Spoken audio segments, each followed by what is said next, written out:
Ça, c'est vraiment l'un de mes plats traditionnels préférés. C'est vraiment hyper bon. C'est une masterclass. Moi, je l'appelle chouchoura, mais je crois qu'on peut aussi l'appeler rfissa ou trid. Et franchement, c'est hyper bon. Et tu verras, c'est pas compliqué à faire. Et comme d'hab, je donne toutes les étapes. D'abord, on va commencer par couper des morceaux de bœuf, comme sur la vidéo.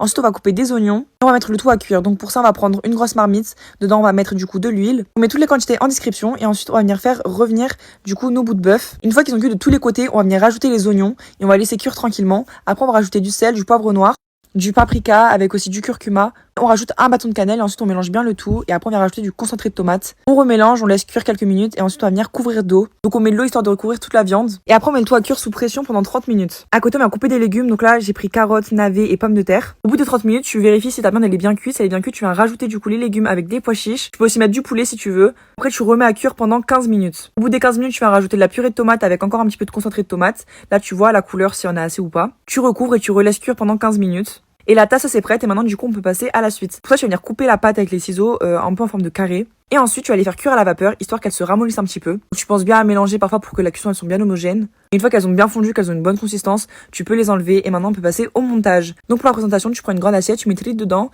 et ensuite tu vas venir rajouter de la sauce. Là j'ai disposé les bouts de viande en cercle et j'en ai mis un au milieu. Et après tu rajoutes bien la sauce pour que les pâtes s'imbibent bien. Et tu vois c'est déjà terminé. Allez ça haftarkom.